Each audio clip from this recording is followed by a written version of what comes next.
ఓం శ్రీ మాత్రే నమః. సాక్షాత్ పరమశివుడే చెప్పిన మహిమాన్వితమైన శ్రీ మంగళచండికా స్తోత్రం. భరించలేని కష్టాలు ఉన్నప్పుడు, ఆర్థికంగా ఇబ్బందులు పడుతున్నవారు, శత్రువుల వల్ల భయం ఉన్నవారు ఈ స్తోత్రాన్ని భక్తి శ్రద్ధలతో 3 సార్లు పఠిస్తే చాలు. మీ కష్టాలు, బాధలు, భయాలు తొలగిపోతాయి. గ్రహదోషాలు ఉన్నా అవి కూడా తొలగిపోతాయి. మీరు ఏ కార్యం తలపెట్టినా విజయవంతమవుతుంది. అమ్మ దయ ఎల్లప్పుడూ మీపై ఉండాలి అనుకుంటూ ఈ స్తోత్రాన్ని పఠించండి. ధ్యానం దేవీం షోడశవర్షీయాం రమ్యాం సుస్థిరయౌవనాం సర్వరూపగుణాఢ్యాం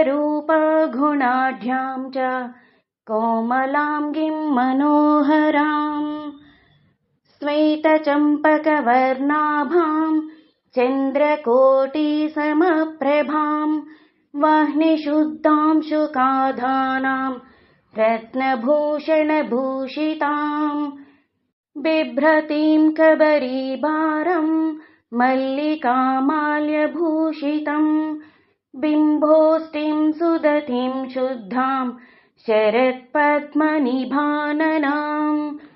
ఈషాదస్య ప్రసన్నాస్యాం సునీలోత్పలలోచనాం జగద్ధాత్రీం చ దాత్రీం చ సర్వేభ్యః సర్వసంపదాం సంసారసాగరే ఘోరే పోతరూపం వరాం భజే దేవ్యాశ్చ ధ్యానమిత్యేవం స్తవనం శ్రూయతాం మునే ప్రయతః సంకటగ్రస్తో येन तुष्टाव शङ्करः.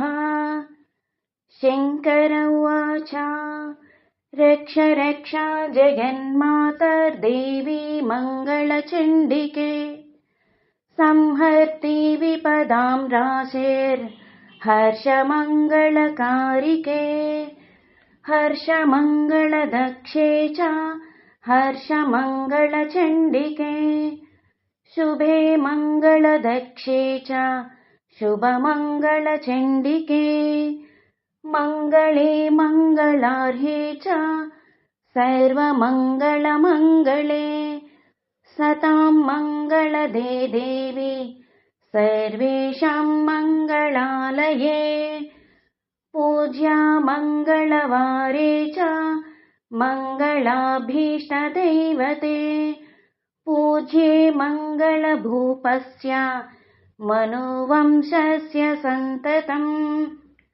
मङ्गलादिष्टतृदेवी मङ्गलानां च मङ्गले संसारमङ्गलाधारे मोक्षमङ्गलदायिनी सारे च मङ्गलाधारे पारे त्वं सर्वकर्मणां प्रतिमङ्गलवारे च पूज्ये त्वं मङ्गलप्रदे स्तोत्रेणानेन शम्भुश्च स्तुत्वा मङ्गलचण्डिकां प्रतिमङ्गलवारे च पूजां कृत्वा गतः शिवः देव्याश्च मङ्गलस्तोत्रं यः शृणोति समाहितः तन्मङ्गलं भवेच्च स्वन्न भवेत्तादमङ्गलम् प्रथमे पूजिता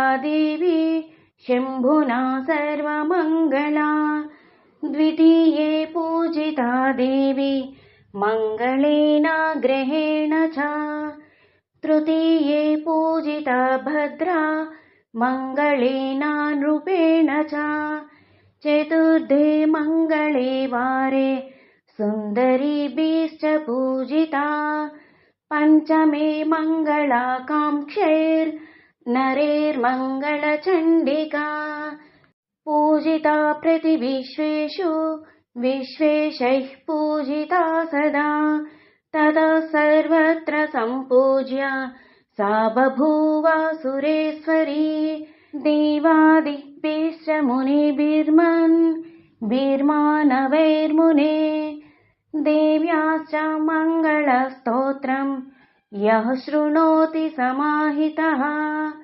तन्मङ्गलं भवेच्च स्वन् भवेत्तदा मङ्गलम् वर्तन्ते तत्पुत्रपौत्रा मङ्गलं चाधिने दिने इति श्री ब्रह्मवैवर्ते महापुराणे प्रकृतिखण्डे नारदनारायण संवादे चतुश्चत्वारिंशोऽध्याये మంగళచండికా స్తోత్రం సంపూర్ణం.